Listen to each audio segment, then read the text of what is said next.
leave you to be counting your Swedish crowns, and perhaps I can pass over on to Jane and Kate over there. There's another mic in front of you guys if you want as well. Jane.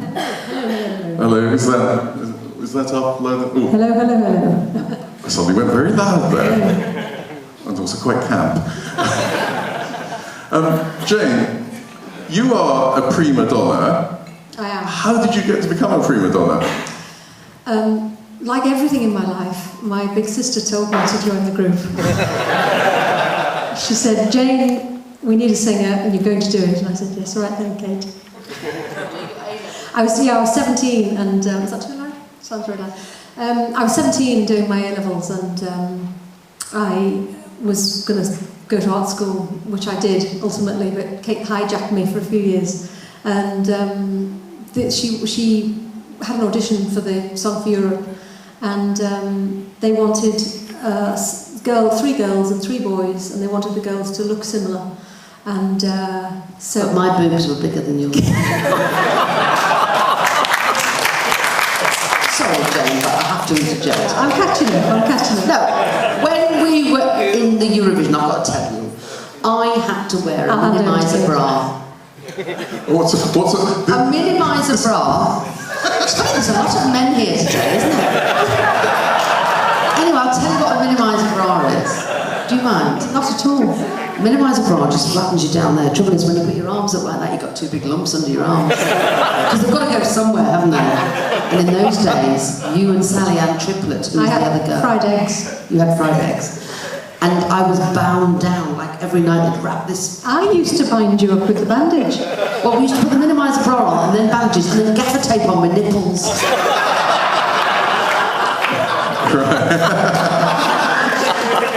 So basically, you were asked to join prima donna because of the dress size. Well, Kate was singing. Kate was a full-time singer at the time, and Stephanie Dysykes had got this band together for Eurovision, and she'd written the song. Stephanie Dysykes had written the song. What was it called? The song? Love Enough for Two. Oh. Sorry, Stephanie. Oh dear. And then they said, we want 3 girls. Well, we want 3 girls that can actually sing and can actually do harmonies. And because we've been brought up like the Von Trapps in our family, Kate said, right, Jane, come on. And I said, well, I can't, I'm doing my A-levels. She said, yeah, never mind, stop that. Come on, we're coming to this competition with us. And we went shopping for clothes. And the whole thing was great fun, but I think the key thing was that they needed people who could sing. Yeah, because there were no backing tapes then. You know, it was tapes. Even the word tapes is ancient, isn't it? Mm-hmm. But it was a live orchestra, and we had to be able to sing in 3-part harmony. And the 3 boys were all really good singers. The 3 boys were Alan Coates, Danny Finn, and Lance Aston, brother to Jay Aston, who won it the next year. Who had a great tash. Jay Aston had a great tash. Lance Aston, he was a serious dish, that guy. Which one did you dance with? Lance was your partner. No, Lance and I we had a very pure relationship, and we just sang together. He had a great tash, and he had fantastic muscles, and he used to take his shirt off in the dressing room. And But you did snog Johnny Logan. She did. On the night of Eurovision, when we came 3rd, we were celebrating coming 3rd. We thought we'd won, you know. To us, 3rd was just the same as winning. She kissed Johnny Logan. Yep. Really? All I did. What was he like? Hit dish. What did you first clap eyes on Johnny Logan? Very tall, beautiful-looking man. I told them he had a Renaissance face. I don't know whether that went down very well, but he had a very. What you mean? That's one of my classic lines. I told you he had a Renaissance face, and he had beautiful, thick lips. Very, very tall, about 6'2", I think he was. Dishy, smelled of aftershave. Oh, I don't know whatever happened to him. Where did he go? But I was after Terry Wogan. That's how sad I was. Sorry, Terry.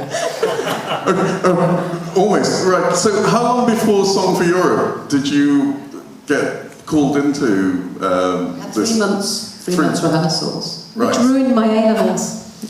Yes, I only got art and English. I'm really impressed by that. Yeah. What were you doing, Kate? You were doing A-levels at the time as well, were you? No, ale levels. Cheers. I think you fed me that one, didn't you? No, I've been working since I was 15. I was on the road singing, doing session singing with Stephanie. Because it was the year then before, after Eurovision, I went into my real introduction into comedy, which was Crossroads, but that's another story. We'll come to that in a minute. Anyway, I think the night of Song for Europe, there was a bit of controversy because there was a tie. Maggie Moon, was it? Do you know what? Somebody told me recently that if you go back and see the old, because the BBC wiped a lot of the Song for Europe programme, when we won it, the night Prima Donna won, to represent the UK, I think Maggie Moon, somebody said that because it wasn't digitally added up then, it was all like somebody just doing it by hand. Someone said to me, Maggie Moon actually won. So I was like, oh, okay. If that was the case, our lives would have been very different. She was a good singer, wasn't she? She sang very well. I can't remember what the song was, can you? Happy everything. She had a lovely voice. You know the name of Maggie Moon's song? Oh my lord. These lot sitting at that table there, Can you the sing other it? organisers. You remember Maggie Moon's Can you remember how it went? Go on, sing it for us.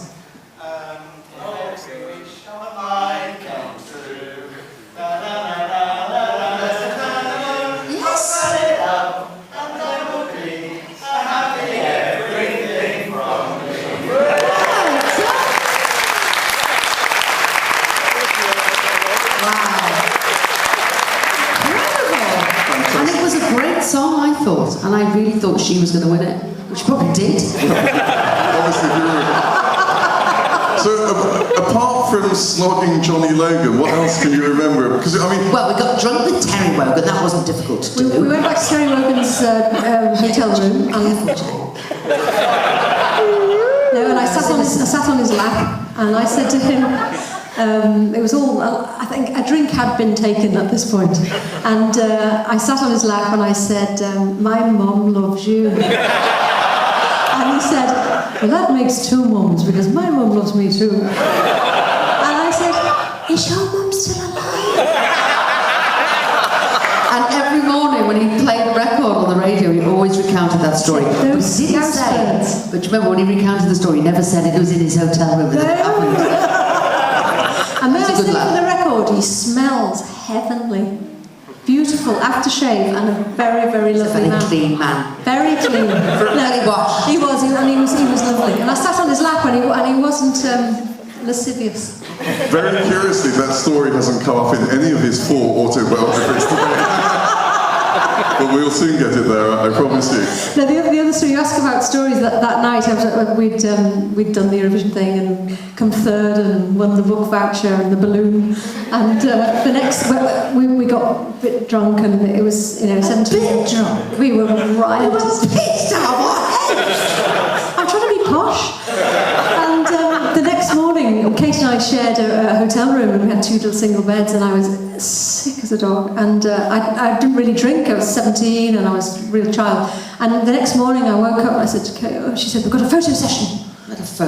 She said, get up and put your face on.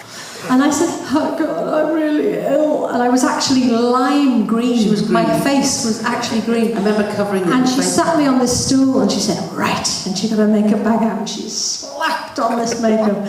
And I had to go down into the lobby of this thing and go, yeah, I love showbiz. Well, it's always the way whenever there's any celebration in television or media. I'm sure it's the same with X Factor, whatever these days. The next day is when you have to do the photo calls, so I have kind of learned that. I mean, tonight, yes, I'll get drunk because I haven't got a photo call tomorrow. So, after Eurovision, Kate, of course, you had a top 5 hit, didn't you? I got to number 2, actually. Sold 500,000. No, I was in Crossroads, and my friend is Victoria Wood. I'm sure you like Victoria Wood, she's a great comedian. And I told her all about... true story. When I was in Crossroads, just like guys up, I was coming on into the Crossroads Motel. Did you ever watch Crossroads? Yes. And I would say things like very similar lines all the time. Chalet 23, please. And this particular time, Mrs. Brownlow, the cleaner, was vacuuming around, and it was like this: action, and it was, and the sound man looks at me and goes, "Can't hear the dialogue. You have to shout a bit," because we didn't record. We just recorded crosswords. The only way you got a retake was saying the F word on camera. And this, I swear, this vacuum cleaner was going around. And in the end, I was going, "Shout 23, please!" And the director ran down onto the floor and went, "Cut! I can't hear a bloody thing because of that vacuum cleaner." And I swear, his PA ran on and went, "Oh, Mike, it's a typing error on the script. It should say Mrs. Brownlow hovering in the background."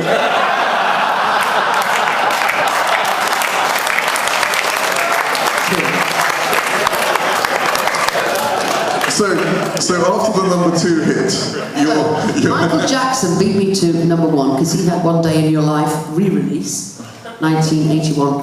I got to number 2, so off Million, great, fantastic, and I was a one-hit wonder really. Because and then you decided that you were going to do comedy, which obviously you've got no talent for.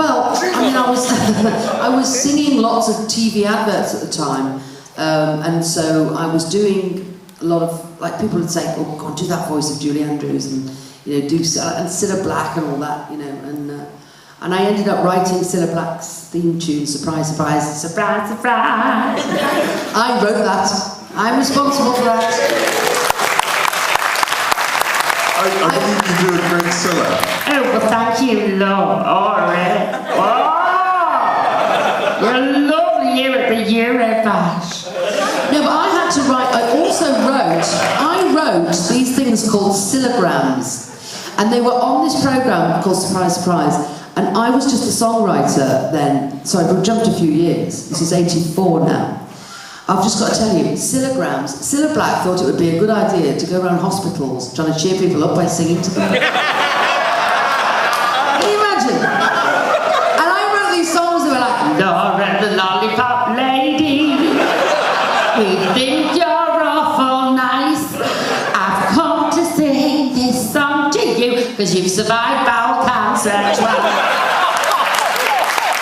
it's terrible.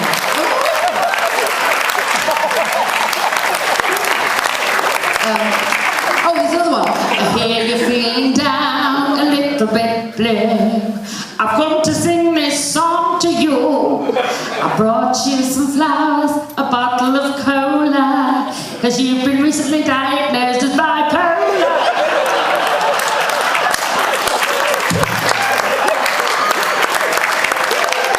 Obviously, they weren't quite that bad.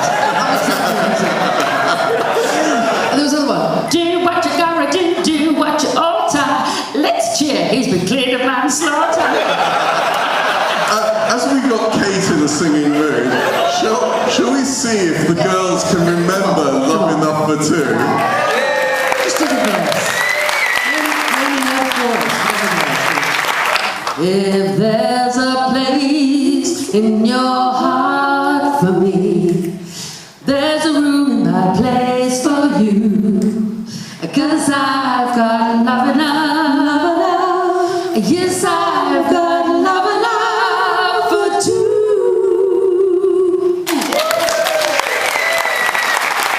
Thank you.